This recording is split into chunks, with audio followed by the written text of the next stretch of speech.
এত সুন্দর প্রাকৃতিক পরিবেশ থেকে সবুজ সবুজ ভালোবাসা দিয়ে শুরু করছি আজকের ভিডিও। আপনারা সবাই কেমন আছেন? আসসালামু আলাইকুম। আলহামদুলিল্লাহ আমি ভালো আছি, আপনাদের দোয়ায়, আল্লাহর অশেষ রহমতে। আর আজকে গিয়েছিলাম আমাদের সববার যতগুলো ভাই বোন আছে আমাদের সবচাইতে প্রিয় খালা বাড়িতে। আমরা এমনকি আপনাদের ভাইয়ারও প্রিয় খালা বাড়ি হয়ে গিয়েছে, ওটা খালা শাশুড়ি, তবুও মনে হয় যে একদম নিজের খালার মতো ও দেখে। আমার খালাও ওকে সেইভাবেই দেখে, জামাই নয় ছেলে হিসাবেই দেখে। আলহামদুলিল্লাহ সেখান থেকে আসলে খালা বাড়িতে গিয়েছিলাম বেড়ানোর উদ্দেশ্যই। আর গিয়ে খালার সাথে দেখা সাক্ষাৎ করে জিজ্ঞেস করলাম আমার একমাত্র খালাতো ভাই ইতর কোথায়।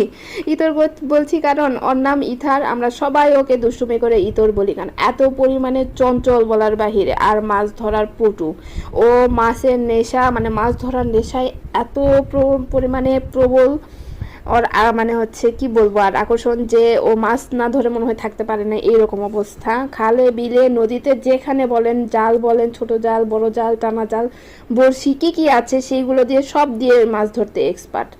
আমাদের এমনও কাহিনী আছে যে মাছ ধরতে আমরা বিলে গিয়েছিলাম 5-6 দিন পর, ওর শার্ট পর্যন্ত পানিতে চলে গিয়েছে, ওই জাল দিয়ে শার্টটা ধরেছিল।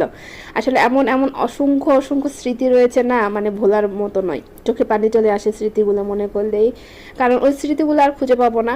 তো যাই হোক, স্মৃতি স্মৃতি জায়গাতেই থাক। আর ওই যে একদম বনের মধ্যে, মানে বন বলবো না জঙ্গল বলবো, বাঁশঝাড়ের মধ্যে একটি পুকুর, সেখানে মাছ ধরছিল এই পাশে আর ওই পাশে। আরে বাবা, মানে আমার খালু ওই পাশে বসে দিয়ে মাছ ধরছিল। দুই বাপ বেটাই মাছ ধরতে খুবই পছন্দ করে।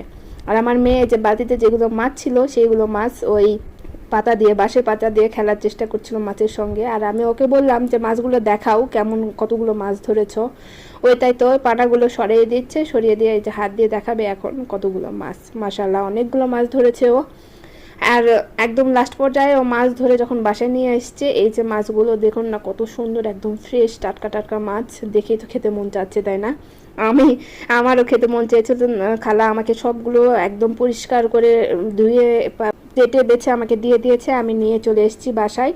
আর ও আমরা যখন নানি বাড়িতে যেতাম, এখন তো তেমন যাওয়া হয় না নানি বাড়িতে, যখন আমরা যেতাম 7-8-9 সালের দিকে, তখন আমরা প্রচুর পরিমাণে মাছ ধরতাম। আমরা তো ধরতাম না, ওই ধরতো, আমরা আমাদের শুধু দেখতাম পিছন পিছন। প্রচুর প্রচুর আনন্দ করেছি, মজা করেছি। তো যাই হোক, আর আমার মেয়ে এদিকে ছাগলের সঙ্গে মজা করছে, দেখেন ছাগলের দড়ি নিয়ে কেমন করে খেলছে আর বসে থেকে। আর এখানে ছাগল আর মুরগি একসঙ্গে একই পাত্রে খাচ্ছে। খেতে খেতে যে আমার কাছে চলে এসছে একজন, শুধু আমার হাতের দিকে মুখ দিয়ে কিছু খাওয়ার চেষ্টা করছে। আমি বুঝলাম না, আমি ওকে বারবার বলছি যে আমার হাতে কিচ্ছু নাই কিচ্ছু নেই, তারপরে ওই যে বারবার এসে মুখ দেওয়ার চেষ্টা।